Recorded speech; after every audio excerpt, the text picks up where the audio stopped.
All right, I don't know what's going on with that. Let me see. Am I good from this perspective? Hold on, let me see. Auto gain. Let's put that on. All right, I think I'm good. All right. Well, what's happening, everybody? Post game, man. I think the game is still going on. There's still 9 seconds left, but I have kind of a lot to say here. Hold on 1 second. Switch this up. So I'll pop open this Coke. Oh, there was a turnover. It's a turnover for the Raiders. So the Raiders are going to pull this one out. Coming back, Aiden O'Connell is the quarterback. And it looked like the Texans were in control this whole game. At one point, what was it, like 20 to something? I have to look at the box score again, but they were up by double digits to their 3 point. So it looks like Rippin rolls out the pocket and just throws a floater to number 40. Yeah, I absolutely have no idea what happened on that play. Let me make sure that I'm sharing this stream out. Sharing the stream out to everybody.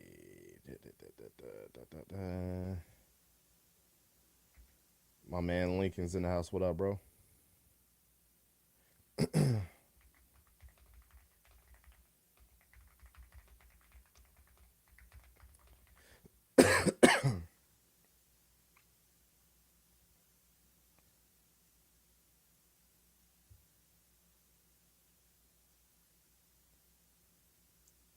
see.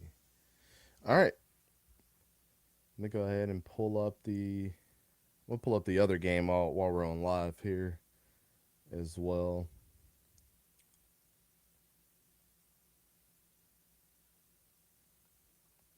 All right, so that game's tied up 3-3 right now. We're not here to talk about that game. We are here to talk about the Raiders, man. Uh the Raiders and the Texans. Texans came out the gate looking really really good. There was a couple really big plays by, well, it was like one, I guess you could say, by Traydon Stukes, where he had that tackle in the backfield, but he was kind of flying all over the field today. Thomas Booker finally showed his ugly face, getting 2 tackles for a loss as well. But I think everybody knows the big talk of the town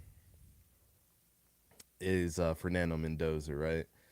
CJ Stroud only played one series, so did Woody Marks. Hey, I'm gonna tell you guys right now, there is a world where I am definitely, what's up, Noah?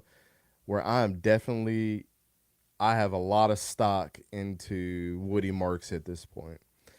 And what I seen from him tonight, on the surface, man, on the surface, going out there and hitting every level of what he could tonight as a running back, getting a lot of good plays up the gut, catching the pass. He had one really good block. I believe it was to get Jared Wayne open on a pass. Correct me if I'm wrong, but I just remember him blocking and getting a crucial first down and protecting C.J. Stroud when he was back there, which was awesome. Love to see running backs go out there and put out a really good showings as far as each level of them playing the running back position, and then of course that run at the end, which I don't know, man. I'm getting a little bit of Brees Hall. I'm getting a little bit of Travis A. Chain mixed together when I watch him run. It's really giving me a little bit of Joe Mixon vibes when he was with the Bengals. Now that sucks to say because I know Houston had him last year and he just wasn't healthy. What's up, Teddy? My man Scott's in the house. What's happening? He said, "Let's go H Town." Hey, wish you could have pulled this one out, man. Wish you guys could have really pulled this one out, but sometimes when the backups come in, there's really, everybody's trying to find a roster, but wins and losses in the preseason don't really mean anything. I still think that the Texans team is going to be um, hell to pay for sure.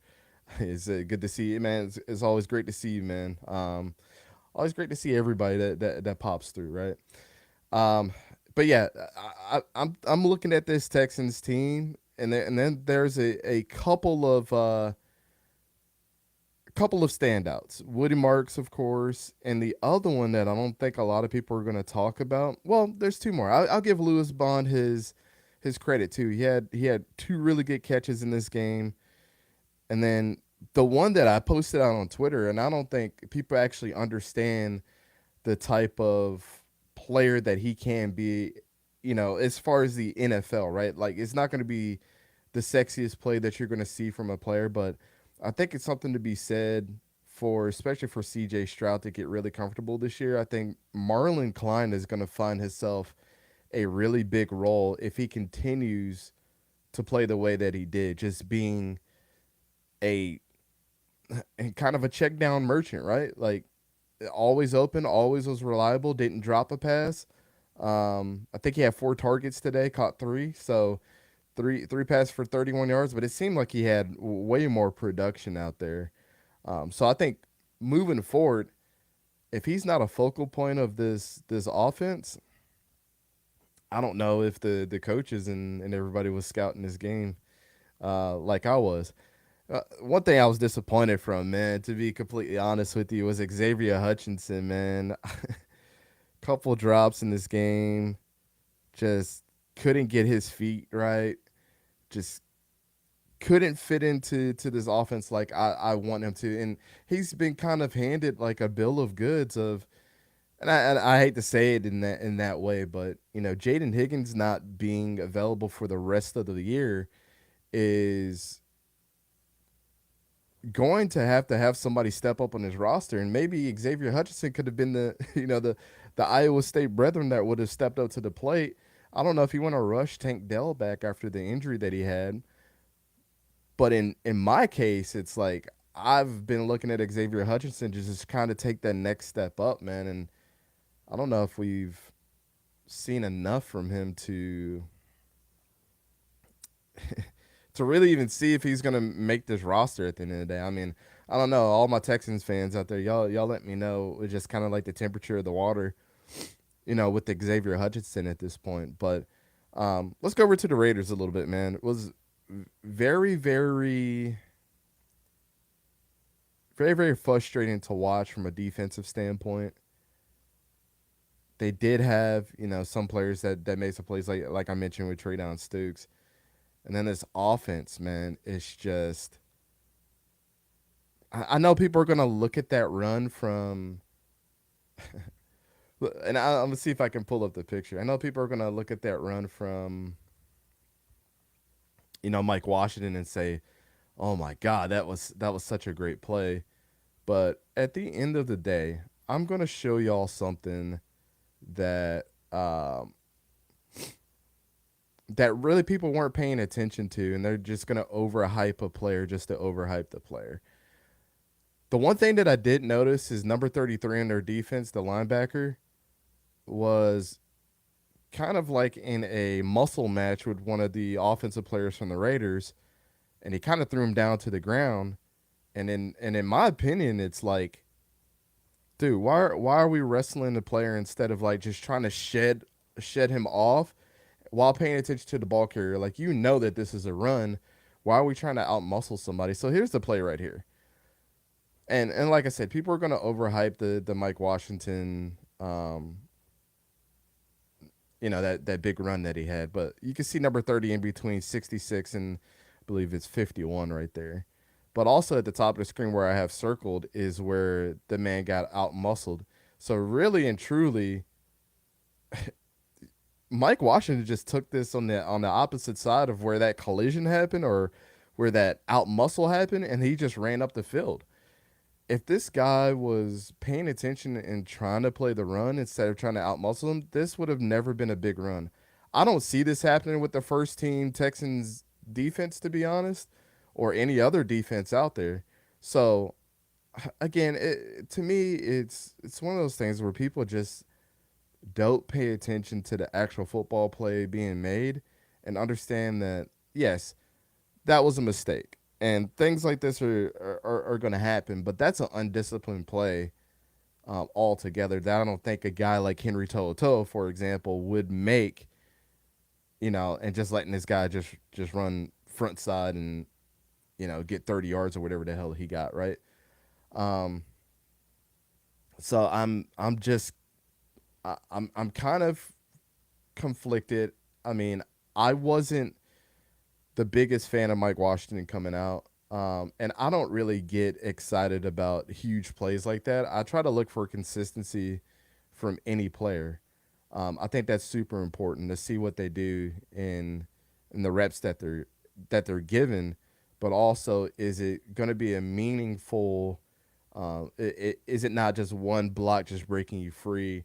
Like, really, are you doing a lot of the work to get a lot of the yards that are being put on the stat sheet? For example, Jeremiah Love last week was sensational. Um, and it sucks that he has a high ankle sprain, but like if you watch that play versus what Mike Washington put on tape, I think there's one guy that was more impressive that's going to be a really good player in this league, and that's Jeremiah Love. Unfortunately for a lot of people, so um,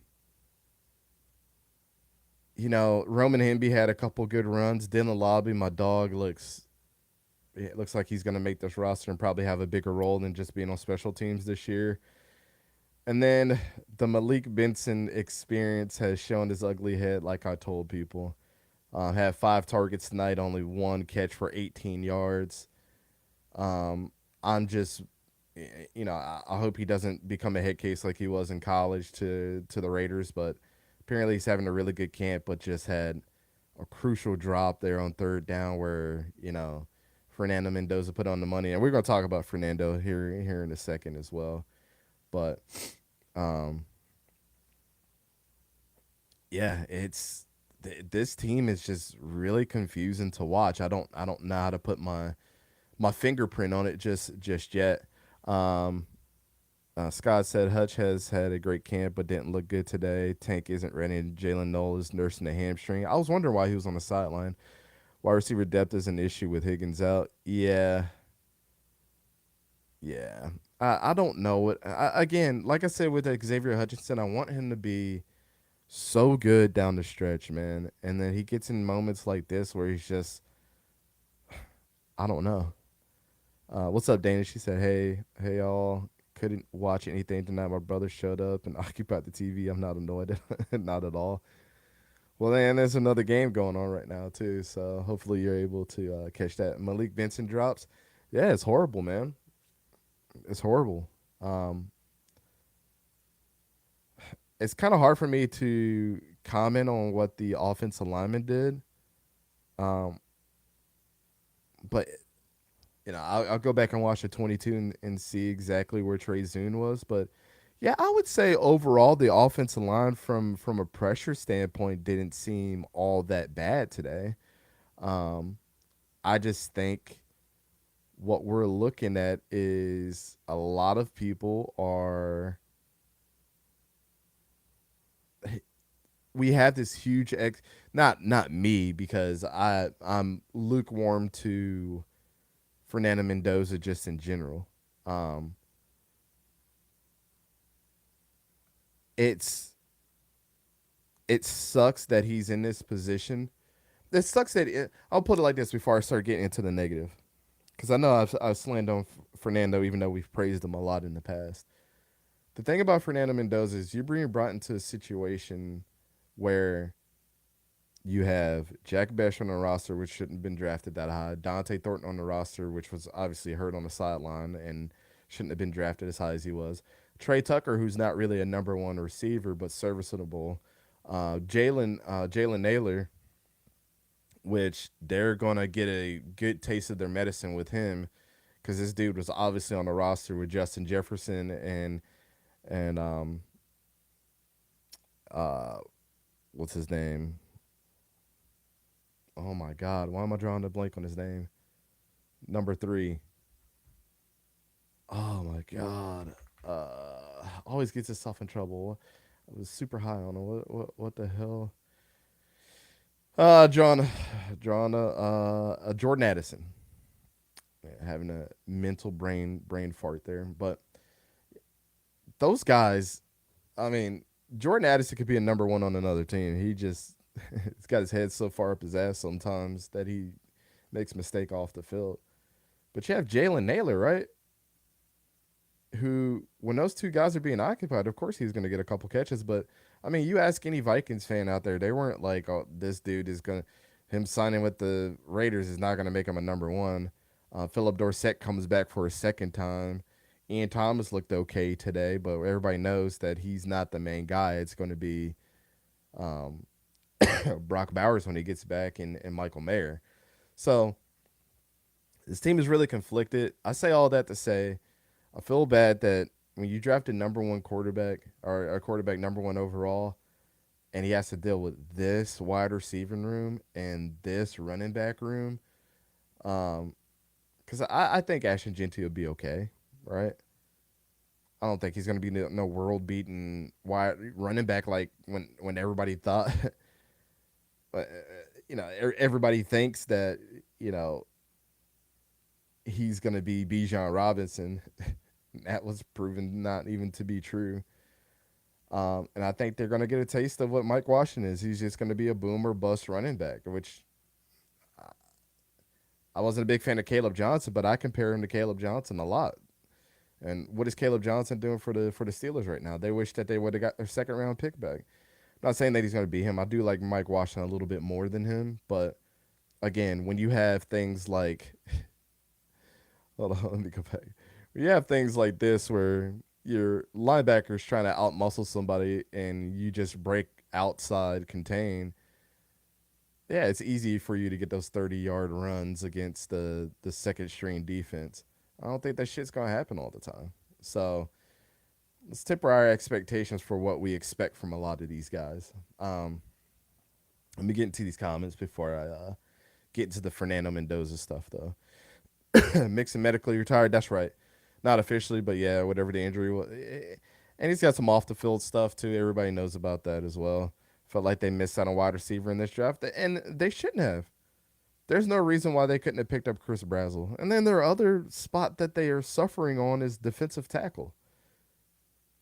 You literally saw the dude that they should have drafted in Caden McDonald get a sack and be disruptive tonight. Shout out to him, by the way.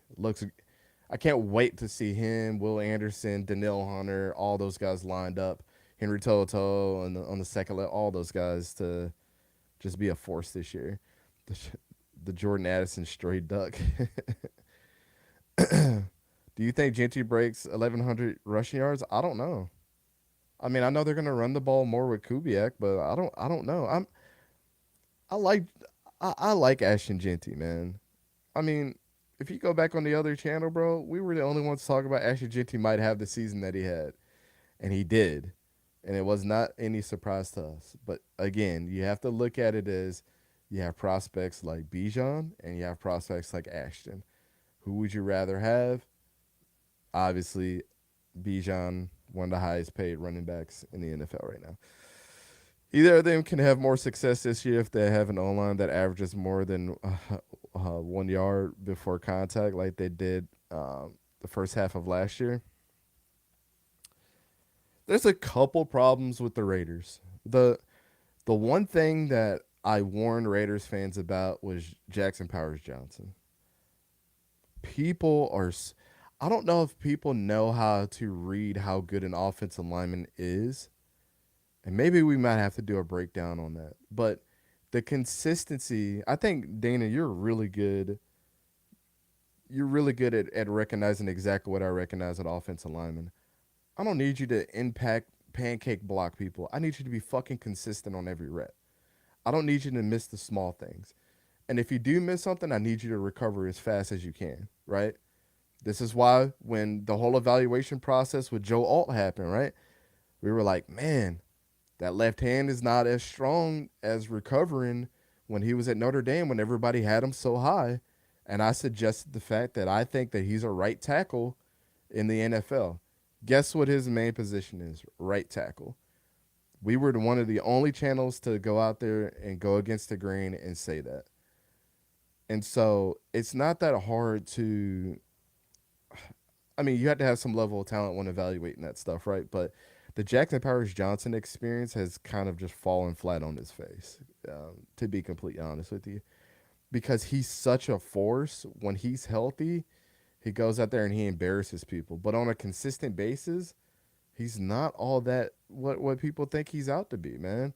And now he's injured yet again. So it's kind of like you wasted a pick on him. And then Colton Miller is supposed to come back this year, but you're hearing reports of like that he might not be in the same spot when he's one of the best left tackles in the league. So the Raiders are in a mess, man. They're in a mess. And just because you can get a new head coach um, doesn't automatically make you better because he's young and his dad used to be a coach.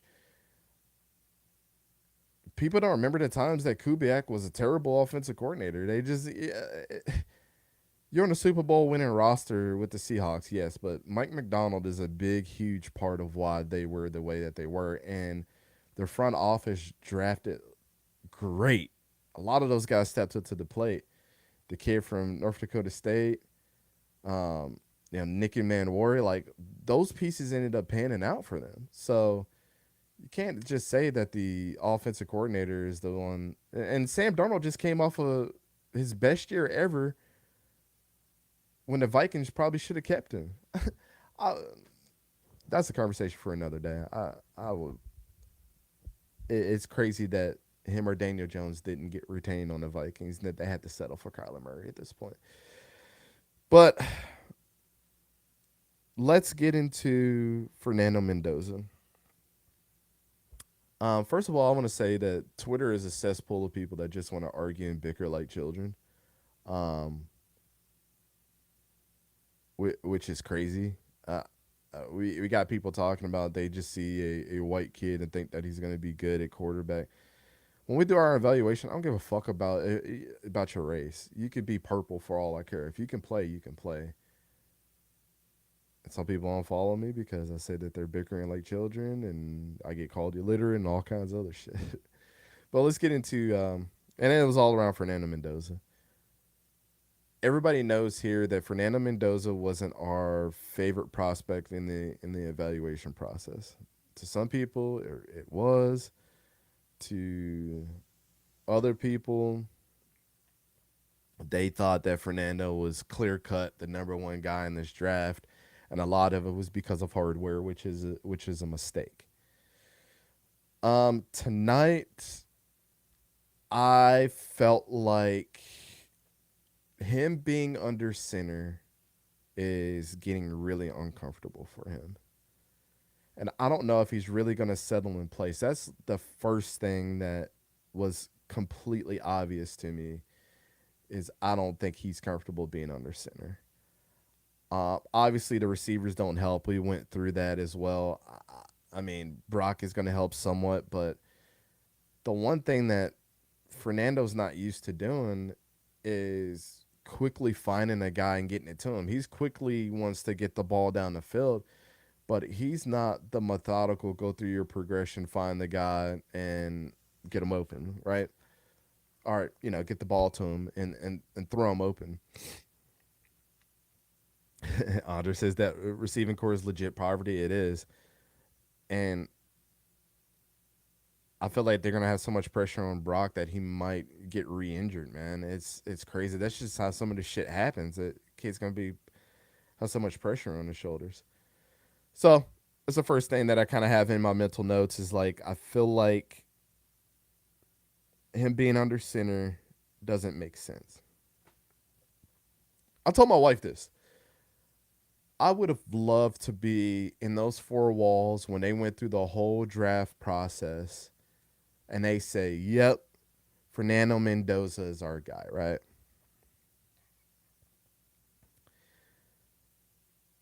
I I don't know how you go through the whole processes of choosing a quarterback at the level that you chose him, number one overall, and you say, we're going to put this guy under center, we're going to run the ball like crazy, and we're going to run play action, something that this dude has not done ever, and say that that's your guy. When you had other quarterbacks in this class that have done that at least at some point in time or have learned it in some system, aka Ty Simpson, anyone, right? And they said, this is our guy 100%. To me, it's like,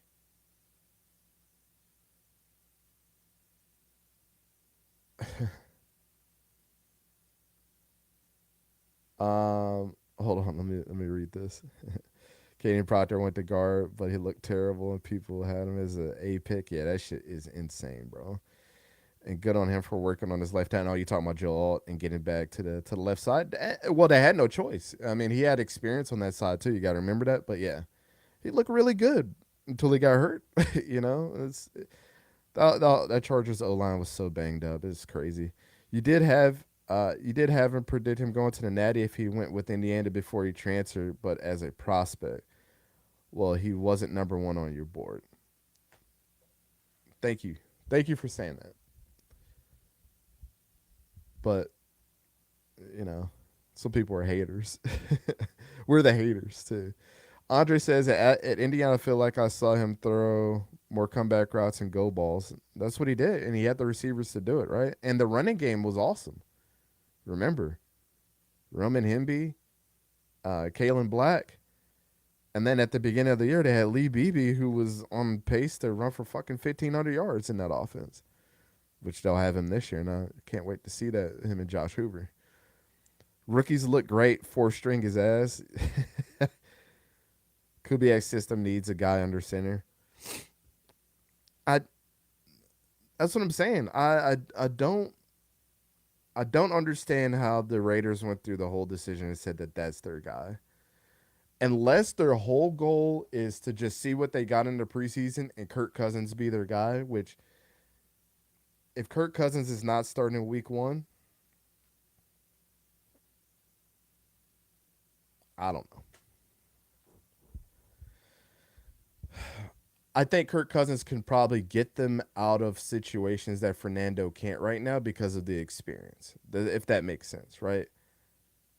He'll be able to help elevate guys more because of his experience than a Fernando Mendoza right now. Fernando Mendoza's always been surrounded by talent, and I think it was kind of a push pull effect. I get you the ball, you get me out of trouble in college. Here it's I get you the ball. Oh shit, I actually had to read the coverage. Oh shit, I actually had to throw it inside when you're getting inside leverage instead of outside. Or you get things like this. What had happened on that interception was so obvious. Not only did he throw it behind the running back, and then, Woodass came up and picked it up. But the one thing that I want everybody to notice is if you go back, it goes through his progression. It goes 1, 2, and he stares down his check down. Then he throws it. What's the one thing that everybody watches on defense, ladies and gentlemen? They watch the quarterback's eyes. So if you're staring down that guy and you pat that ball, as soon as Fernando does this, Woodaz was coming down. Even before when he stared at the check down, I screamed interception. And that shit got picked off. I think adjusting to the speed of the game from him is going to be super challenging this year, guys. I was the one screaming about Fernando should stay one more year. Just like I thought Dante Moore should have stayed one more year as well. I think Dante should have stayed one more year because all three of his starting receivers got hurt. And I think running it back this year, if you don't have Oregon as and one of your top teams, I don't know if you've been watching college football. And I still think he wasn't perfect. So that one more year should solidify Dante as the number one guy, if not, top three guy. Fernando definitely needed one more year. I mean, this guy played 16 games and didn't even throw for 4,000 yards. Shit is unheard of for a Heisman winner. And this is what we were trying to tell people, just like level-headed view. While and Raiders fans are so fucking frustrating to talk to. They're one of the most frustrating fan bases to talk to because I understand the fandom.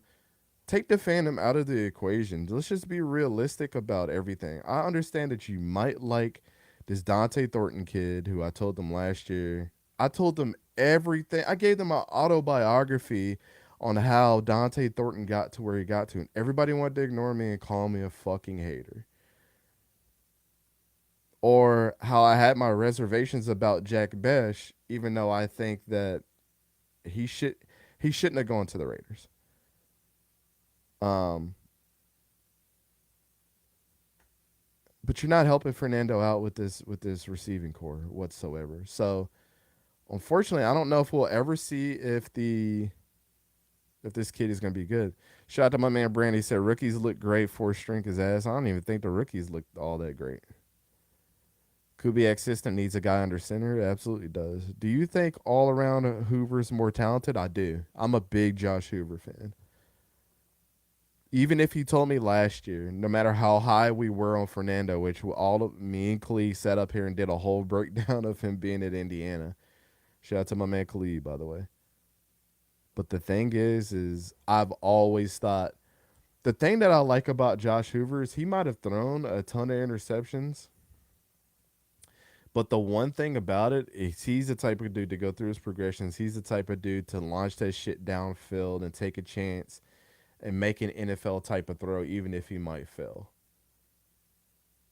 And those are the things that can be fine-tuned. And I think because he was in that Sonny Dyke system where they were doing that, him going now to the Kyle Shanahan or the Mike Shanahan system with Kurt Signetti, they're going to slow things down and simplify it for him. And so he'll get the other side of that of being more patient, which is only going to help him. And then you have, like, I'm telling you guys, like, a lot of people say Jeremiah Smith and Cam Coleman and just go down the list of fucking wide receivers in the country. But I don't think people are talking about Nick Marsh enough. I mean, he's got Charlie Becker there too. And of course, Lee Beebe at running back. I think, and their defense is going to be great. Their defense is going to be awesome this year. So yeah, Indiana's going to be good. But, obviously back to Fernando Mendoza. Did I think that he looked great? No. Did I think that he looked good? No. I think that he was serviceable enough. And I think that's why Clint Kubiak, when he was asked at halftime, would you see him in the second half? I think that there was a clear plan of him at least playing halfway through the third quarter or all the third quarter. I think Clint just had enough of just, dude, you're just checking the ball down because you're nervous now. You're not, our receivers are dropping it. You're not getting these guys on the same page. One of the things that people have to get out of their mind, and I love Fernando as a person, and I think a lot of people do. Everybody knows he's a great guy, but great guys are not always make great players in the NFL. Like, yeah, he's a great story, but it doesn't equal talent, and we have to get that out of our mind. Yes, can he build a brand? Yes. I mean, I heard some stupid shit on the broadcast today by Troy Aikman. Yeah, being in Las Vegas, he's not going to be influenced going down to the Las Vegas Strip.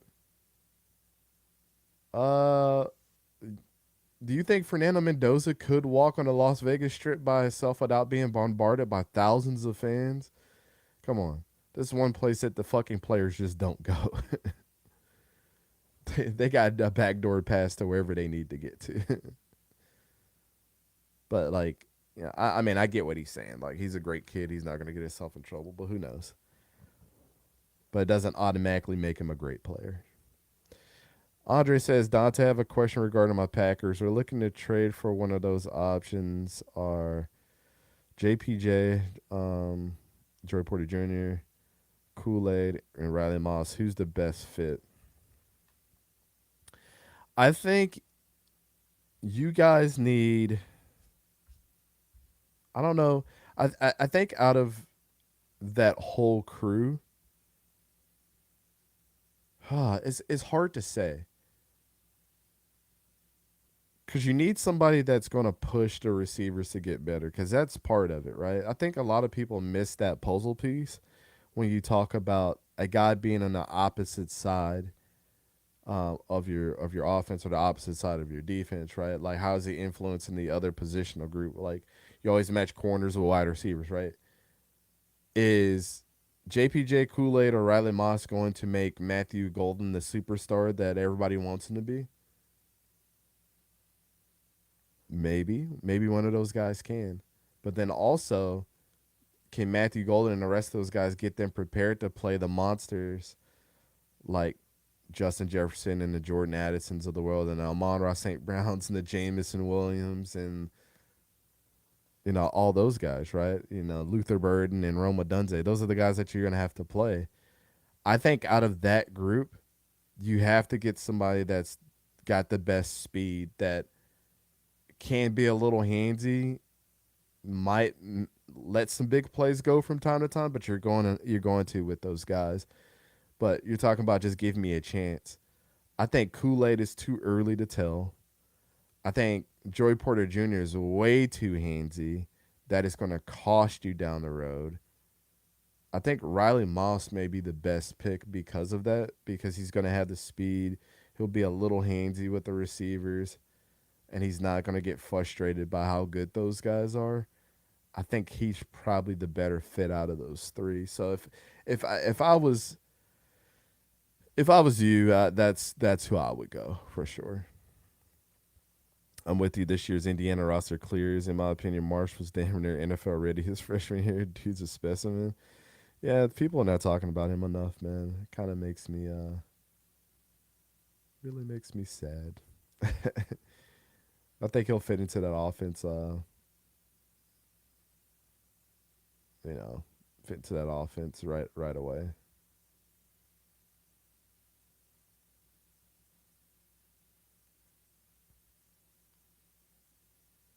So let's see.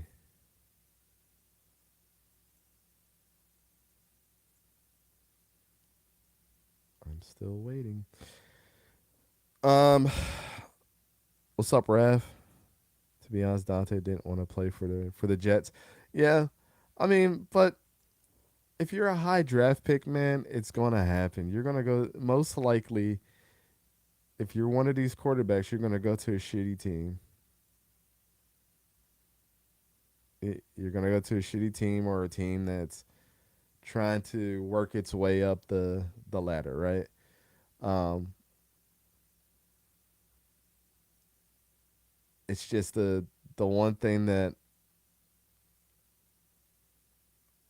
the the one thing when you look through, and I had did this analysis, and maybe I'll release it, but pretty much every single quarterback that gets drafted that is at the top of their game has been drafted in the first round. Um, that's either won MVP, Super Bowl. It's very rare that you find a guy like outside of the first round that's had a ton of success, right? So you always have to go in there with that mindset of you almost forced to draft a quarterback in the first round or somebody that's like on a consensus like very high basis. So, but yeah,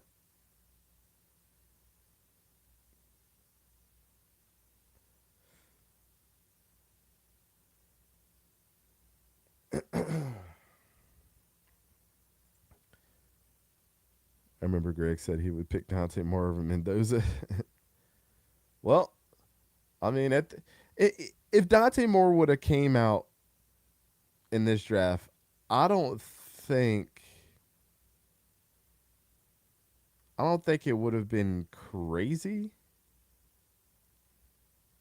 Um, I don't think he would have been like crazy good where he's really just like taken over, but I think he would have looked better than Fernando for sure. It was just hard to tell with him because the you can tell the talent level is so high, but a lot of things could be um, refined at the end of the day, if you know what I'm saying. So, but yeah, I guess we'll see how all this shit pans out this year, man. I guess we'll see. But if anybody has any more questions, get your questions in, man, before I get out of here. Um, I'll watch the rest of this game. Heard your mom McCoy look today. Okay. I mean, he got a boneheaded penalty by doing the thumbs down and stepping over somebody. So obviously that's not good. You know what I'm saying?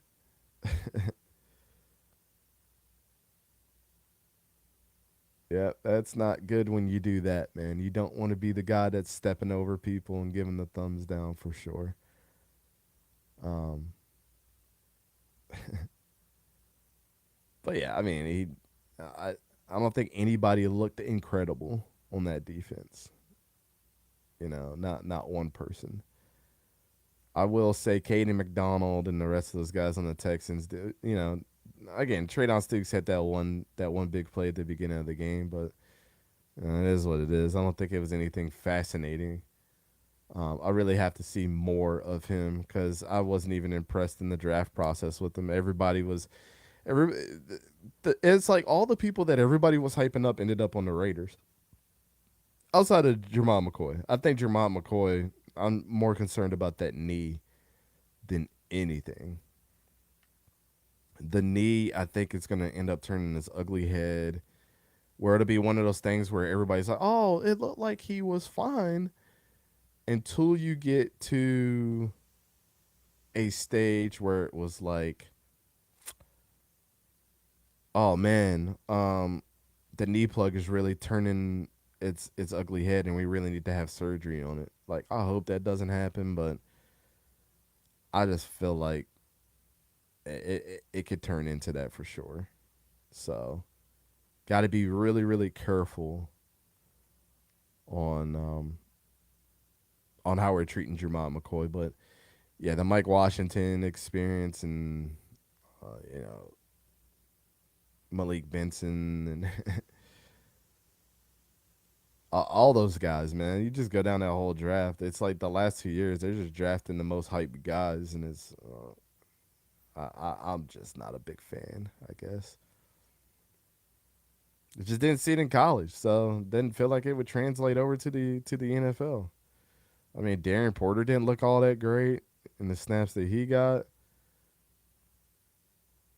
I don't know. That's one of those shrug my shoulder situations when it comes to the Raiders, man. But like I said, anybody got any more questions before? Now, obviously, I get out of here and watch the rest of this Chargers game for sure. As I'm scrolling through the Twitter space here, if there's anything crazy that's happened, I know there's a lot of um, high school debuts that are going on. Apparently, um, the Tennessee five-star running back David Gabriel George is a really good running back, so that's cool to see. He is on the team that Marshall Manning, Peyton Manning's son, is playing on. So I believe they had a scrimmage or something like with Buford a couple of weeks ago, if not last week. But yeah, obviously everybody's super high on Marshall Manning. But yeah, I'm gonna get out of here, guys. Appreciate everybody that came through, and yeah, enjoy the rest of the game for the Chargers. Let's see. They had just started the third quarter, so little toss right here for number 30. Ooh, tackled in the backfield. It is 20-3. San Francisco's winning. All right, guys. Talk to you guys later. And yeah. Probably see you guys next week.